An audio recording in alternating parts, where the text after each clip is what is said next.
Halo, setelah mempelajari tentang reproduksi dari bakteri, di video kali ini kita akan melihat bagaimana sih pertumbuhan dari bakteri itu. Pasti dari dia hidup pasti ada kematian dong. Nah, kita akan melihat dari kurva pertumbuhannya. Selain itu, kita juga bisa tahu bagaimana sih cara dia hidup. Apakah dia bisa hidup di tempat yang kering, lembab, atau panas. Kita akan melihat lebih detail dan lebih lanjut dengan menonton video ini. Selamat menikmati. Tujuan pembelajaran untuk hari ini adalah mengidentifikasi kurva pertumbuhan bakteri dan menjelaskan cara hidup bakteri dan faktor yang mempengaruhinya. Oke, sekarang kita akan melihat kira-kira apa yang ada di gambar ini. Ya, yang kalian lihat ini adalah sebuah cawan Petri yang berisikan medium agar. Ya, ini adalah agar khusus, ya, bukan agar swallow biasa, agar khusus untuk mengembangbiakan bakteri. Nah, di sini juga bisa dilihat kalau teknik dalam mengembangbiakan bakteri itu juga memiliki teknik khusus, ya, supaya kita mendapatkan spesies yang terpisah. Kalau ini kan masih dalam bentuk koloni yang banyak. Kemudian ini mulai jarang, ya. Kemudian di sini kita bisa melihat ada koloninya yang sudah terpisah, jadi lebih sedikit bakterinya. Jadi jika kita mau mengidentifikasi bakteri, kita bisa melihatnya dari sini, ya. Kemudian selanjutnya kita akan melihat, ya. Kita telah mempelajari reproduksi dari bakteri, kita akan melihat bagaimana sih kurva dari pertumbuhannya si bakteri ini. Ya. Nah, yang kedua, apa sih faktor-faktor apa saja yang mempengaruhi pertumbuhan dari bakteri? Ya, kita akan lihat. Oke, ini adalah siklus dari bakteri, ya. Kita akan lihat, ya, bakteri yang sudah dijelaskan tadi bahwa dibiarkan dalam medium agar. Ya, agar khusus di mana sudah ada nutrisinya, ya. Oke. Di sini ada kurva pertumbuhan di mana ada A, ya. A di sini ini adalah fase adaptasi. Jadi ketika dia berada baru digariskan di sini nih, ya, dia akan mengalami fase adaptasi. Ketika baru dipindahkan dari misalnya dari Yakult, kita mau mengembangbiakannya di agar, kita bisa gores, ya. Dia akan mengalami fase adaptasi dulu, ya. Setelah mengalami fase adaptasi, maka dia pertumbuhannya nggak begitu menanjak, ya. Dia akan mengalami yang namanya fase pertumbuhan. Nah, ini dia mulai begini, ya, di mana dia banyak nutrisi, ya, nutrisi yang berlimpah, dia akan semakin menanjak pertumbuhannya. Nah, nanti akan sampai di mana dia mengalami fase stasioner atau statis, ya. Dia tidak bertambah banyak lagi karena di sini jumlah bakteri yang hidup dan jumlah bakteri yang mati itu sama. Kenapa sama? Karena bakteri bertambah banyak, sedangkan nutrisi yang ada di medium ini akan semakin sedikit pastinya, ya. Sehingga di sini disebut sebagai fase stasioner, ya.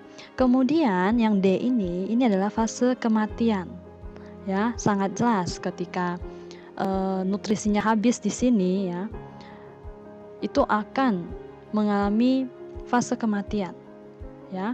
Selain nutrisi yang habis, ya, bakteri juga mengeluarkan sisa-sisa metabolit yang membuat dia atau menghambat pertumbuhan dia. Itu, ya. Jadi ada 4. Yang A ini fase adaptasi, yang B ini fase pertumbuhan, yang C ini fase stasioner, dan yang D ini adalah fase kematian. Oke, apa saja sih faktor yang mempengaruhi pertumbuhan dari bakteri? Ini yang ditunjukkan di grafik ini adalah temperatur atau suhu. Jadi bakteri itu juga membutuhkan suhu yang optimum kita sebut, ya, dan tiap bakteri itu berbeda-beda. Tiap bakteri itu berbeda-beda. Jadi ada suhu minimum yang dia bisa toleransi, ada suhu maksimum yang bisa dia toleransi. Tapi yang paling bagus itu adalah suhu optimumnya, ya. Yang kedua itu kelembapan, ya. Bakteri itu dapat tumbuh baik pada lingkungan yang lembab, ya. Oleh karena itu, untuk mencegah pertumbuhan bakteri di makanan kita, jadi itu harus sebaiknya makanan itu dikeringkan. Jadi makanan yang kering itu biasanya jauh lebih awet.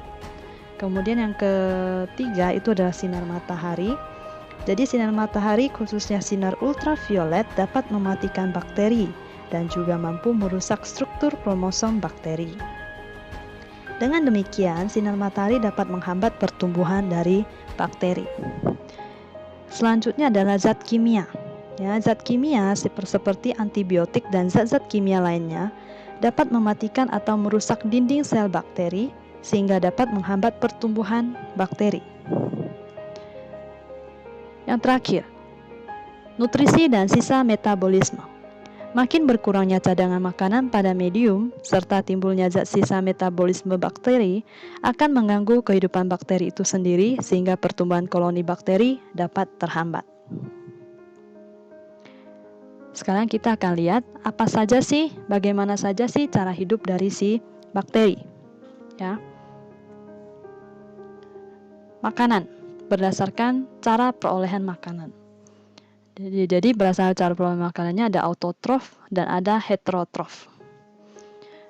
Autotrof ini sangat jelas, berarti dia bisa menghasilkan makanan sendiri. Ya, heterotrof berarti dia membutuhkan makanan dari makhluk lain, gitu ya. Fotoautotrof ini terbagi menjadi dua, ada fotoautotrof dan kemoautotrof. Sangat jelas, fotoautotrof berarti mendapatkan energi dari cahaya matahari khususnya, ya. Kalau yang kemoautotrof ini bakteri yang dapat mensintesis zat makanannya sendiri dengan menggunakan energi kimia. Ya, contoh dari fotoautotrof ini adalah bakteri ungu atau yang disebut dengan bakteriopurpurin dan bakteri hijau atau bakterioklorofil. Ya, kemudian kalau yang kemoautotrof ini contohnya adalah Nitrosococcus nitrobacter, Nitrosomonas. Itu adalah bakteri nitrogen, di mana menggunakan energi kimia untuk mensintesis makanannya. Kemudian kita akan lihat yang heterotrof. Itu ada saprofit, ya. Saprofit itu adalah bakteri yang makanannya diperoleh dari sisa organisme lain yang telah mati. Ya. Kemudian ada parasit, ya. Kalau parasit itu adalah bakteri yang makanannya diperoleh langsung dari organisme lain.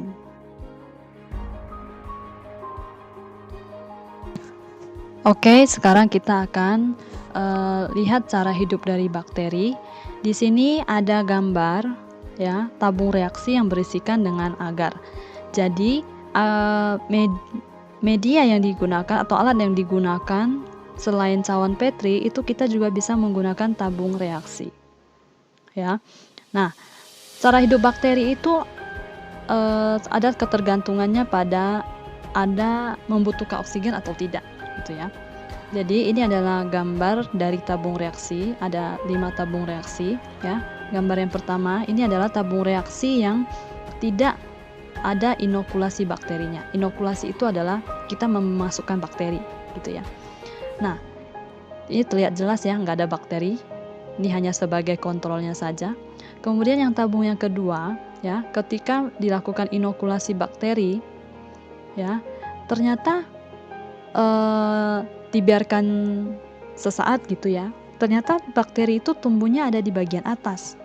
Ya. Ini menunjukkan apa? Menunjukkan kalau dia itu respirasinya membutuhkan O2. Ya. Dia itu membutuhkan oksigen untuk hidup. Nah, kita lihat yang tabung yang ketiga, ya. Kita menginokulasi bakteri. Kemudian beberapa saat kita menemukan, oh ternyata dia tumbuhnya agak di bagian tengah sini nih. Ya, itu disebut sebagai mikroaerofil. Ya, mikroaerofil itu adalah di mana dia membutuhkan kadar oksigen yang sedikit. tidak sebanyak yang aerob obligat. Ya, kalau aerob obligat dia wajib membutuhkan oksigen, sedangkan kalau mikroaerofil dia membutuhkan oksigen namun dalam jumlah yang sedikit. Kemudian yang selanjutnya kita lihat, kita menginokulasi bakteri. Kemudian ternyata bakteri tumbuh di bagian bawah nih.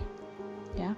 Oh, ini jelas nih, ya. Dia tidak membutuhkan oksigen sehingga disebut sebagai anaerob obligat. Ya. Kemudian yang terakhir ini adalah anaerob fakultatif, di mana ketika kita menginokulasi bakteri, kemudian kita diamkan sesaat, ternyata dia tumbuhnya menyebar. Ya, ini maksudnya adalah bakteri yang dapat hidup pada lingkungan yang mengandung oksigen dan juga dapat hidup pada lingkungan yang tidak mengandung oksigen. Ya, untuk contoh-contoh bakterinya bisa kamu lihat ya di halaman 95 pada buku kalian. Begitu ya.